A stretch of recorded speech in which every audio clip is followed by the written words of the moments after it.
अस्सलाम वालेकुम वरहमत उल्लाह। एक दफ़ा हमारे नबी अलैहि सलाम ने सहाबा से फरमाया कि अभी एक जन्नती शख्स आएगा। सहाबा बैठे हुए थे तो उनसे फरमाया कि अभी इधर एक जन्नती शख्स आएगा। तो सहाबा ने देखा कि एक आदमी आया, अंसार में से वो आदमी है, तो वो आया और उसकी दाढ़ी से वज़ू का पानी टपक रहा था। इस हालत में वो आ रहा था और उसने अपने बाएं हाथ में अपने जूते पकड़े हुए थे। तो वो आया और फिर दूसरे दिन इसी तरह नबी अलैहि सलाम ने फिर फरमाया कि एक जन्नती आदमी आएगा।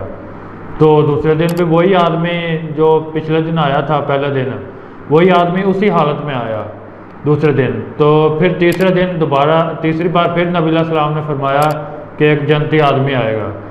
तो वो फिर वही शख्स जो है वो पहले दिन आने वाला और दूसरे दिन आने वाला वही शख्स फिर उसी हालत में आया जिस हालत में वो पहले आया था। तो एक और सहाबी थे, उन्होंने इस तरह किया कि वो उसके पीछे चल दिए। उनका नाम है अब्दुल्ला बिन उमरो बिन आस। तो वो उसके पीछे चले कि मैं जाके इससे बात करता हूँ, और जाके उन्होंने उससे कहा कि मेरी अपनी वालदा से लड़ाई हुई है तो मैं अपने घर नहीं जा सकता, तो क्या आप मुझे कोई 3 दिन अपने पास रखेंगे? तो वो शख्स कहता है कि ठीक है, मैं आपको अपने पास रख लूँगा। क्योंकि इस तरह से होता है कि नबी अलैहि सलाम का फरमान है कि अगर किसी आदमी को देखना हो तो उसके पास वक्त गुजार के देखो, उसके साथ रह के देखो या उसके साथ सफ़र करके देखो।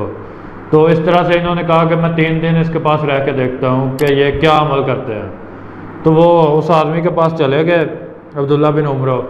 तो जब उसके पास गए 3 रातें उन्होंने उसके पास गुजारी, तो वो कहते हैं कि मैंने कोई ऐसी चीज़ नहीं देखी वो कोई जो ख़ास करते हों। कहते हैं यहाँ तक कि मैंने देखा कि वो रात को उठते भी नहीं है, रात को उठ के क़याम भी नहीं करते। तहज्जुद होती है कि बंदा उठ के पढ़ता है, वो इस तरह भी नहीं करते थे। यानी कि कोई बहुत बड़ा अमल कोई ख़ास उनका नज़र नहीं आया। तो कहते हैं कि लेकिन ये मैंने देखा कि वो कभी कभी रात को जब उन्हें जाग आती थी तो करवट बदलते थे, तो तब वो अल्लाह ताला की बड़ाई बयान करते थे, तस्बीहात करते थे और बड़ाई बयान करते थे अल्लाह ताला की।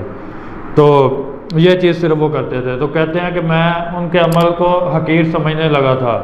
तो लेकिन फिर जाते हुए मैंने उनसे पूछा कि आपके बारे में नबी अलैहि सलाम ने इस तरह से फरमाया है जन्नती होने का, लेकिन आपके अंदर मैंने कोई अमल नहीं देखा।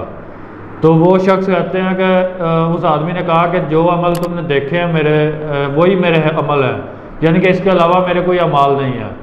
तो फिर वो सहाबी जाने लगे उधर से। तो वो दूसरा जो आदमी वो कहता है, दोबारा उनको बुलाता है वापस, उनको कहता है लेकिन एक और अमल है मेरा। तो उस अमल के बारे में वो उन सहाबी से कहता है कि मैं किसी भी मुसलमान के लिए बुग़्ज़ नहीं रखता और ना अल्लाह की अता करदा किसी खैर पर किसी से हसद करता हूँ। तो उन्होंने ये बताया कि ये अमल मेरा एक है जो तुम्हें नहीं पता, कि मेरे दिल में ये अमल है कि मैं किसी के लिए भी बुग़्ज़ नहीं रखता, और जो अल्लाह ने किसी को अता किया हुआ है कुछ चीज़ें मुझसे ज़्यादा, यानी कि कोई अच्छी चीज़ें दी हुई हैं, तो मैं उससे हसद नहीं करता। अल्लाह ताला ने उसको खैर अता की है तो मैं उससे हसद नहीं करता। तो वो अब्दुल्ला रज़ी अल्लाह ताला अन्हु फिर उसे कहते हैं बस यही बात है जिसकी वजह से आपको वो मुकाम मिला है, और कहते हैं कि यही वो बात है कि जो करने की हम ताकत नहीं रखते। तो ये इस तरह से इस सहाबी ने उस दूसरे सहाबी को कहा कि ये वो चीज़ है जो करने की हम ताकत नहीं रखते। कौन सी चीज़ है?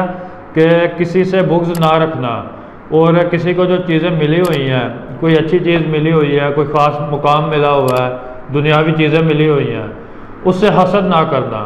ये चीज़ वो कहते हैं कि ये हम कर ही नहीं सकते, ये तुम कर रहे हो इसी वजह से तुम्हें ये मुकाम मिला हुआ है, हम तो ये चीज़ नहीं कर सकते। तो इस वाक़या से हमें पता चलता है कि अमाल में से एक ख़ास अमल ये है कि बंदा अपना दिल साफ़ रखे दूसरों के लिए, कि दूसरों से बंदा बुग़्ज़ ना रखे और उनको जो कुछ मिला है उससे हसद ना करे। यानी कि जो कुछ अपने पास मौजूद है चाहे कम भी है लेकिन उस पर शुक्र अदा करे। ये अमल उसको एक अच्छा मुकाम दिलाएगा अल्लाह ताला के हाँ। जैसे कि उस बंदे को नबी अलैहि सलाम ने जन्नती तक कहा कि वो जन्नती शख्स है। ये आज की वीडियो में मैंने इस शख्स का वाक़या बयान किया कि जिसके बारे में हमारे नबी हज़रत मोहम्मद सल्लल्लाहु अलैहि वसल्लम ने जन्नती होने का कहा था। अब इंशाल्लाह नेक्स्ट वीडियो के साथ मिलेंगे। अस्सलाम वालेकुम वरहमतुल्लाह।